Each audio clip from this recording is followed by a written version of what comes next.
Atul Singh. I'm a visiting professor at IIT Gandhinagar. The irony is that at 17, I failed to get into IIT and I ran away from home and I walked around much of North India. In fact, I started walking around North India from Sarnath. So it's ironic I should be standing not just in IIT Gandhinagar but before Gautam Buddha, or the Buddha as he's known in the West.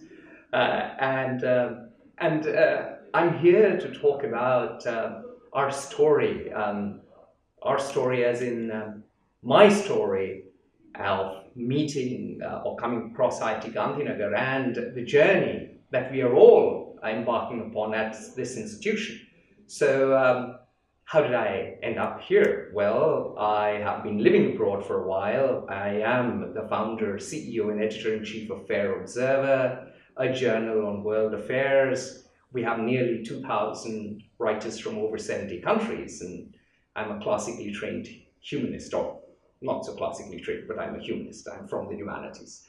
And I found myself with complete serendipity sitting next to Sudhir Jain, the director of this institution.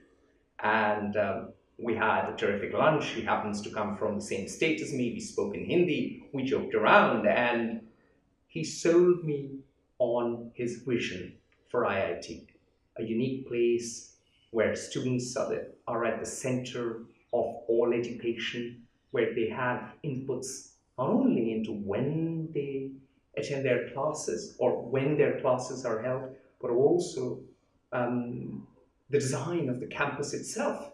And for a moment I thought this might be PR, but I came here for a short course. I got hooked. I came here for a complete semester, and I'm back third year running. I teach in countries such as Spain and Kenya and the US and UK and all that jazz, but I'm here every year. And why do I keep coming back? Well, the answer is really threefold, as it always is for a former Oxford debater. Well, first, I love Sudhir Jain's vision for IIT Gandhinagar. I think IIT Gandhinagar is one of those unique places in India where you see a dynamism, where people across disciplines interact, where people from different parts of the world come and engage with faculty and students and staff, where my friend Olivier Laminal flew all the way from Washington, D.C. to conduct a course, a brilliant course, on transitioning events and trends in the world today.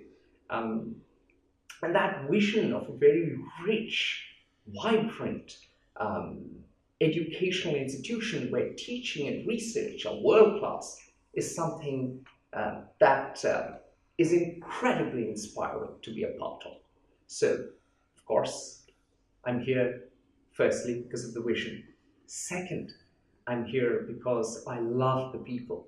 I share an office with Fred Coolidge, who does his work on the brain, and it was he who talked about Athena coming out of Zeus's forehead. In fact, he didn't remember the goddess's name. I did, so that's where having a humanities chap sometimes helps. And he said, well, that's where we do our thinking.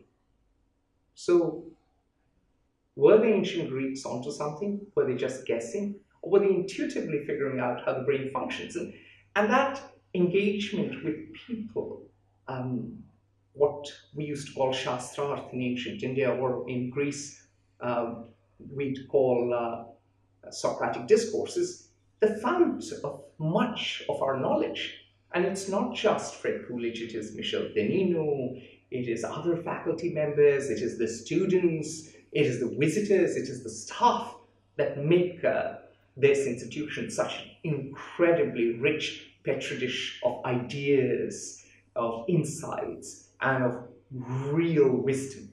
Third, coming to IIT Gandhinagar is my chance to serve the nation. Today, India's higher education system is in crisis. So many students leave straight for the US or UK or Australia immediately after high school. That means they come of age, they acquire adulthood in a foreign soil. And often that means they are confused as to who they really are. IIT Gandhinagar is deeply rooted in India's culture, ancient and modern. You have people coming here from all around the world, much like they once did at Nalanda, where Xuanzang came, uh, or in more recent times, Shantiniketan, when Gurudev Rabindranath Tagore taught. And this fantastic amalgam of local roots and global vision is something I love, and which is something that we need to foster. And by helping create IIT Gandhinagar, we are serving a nation that is starting to find its voice, that hopefully will have a bright future in this century.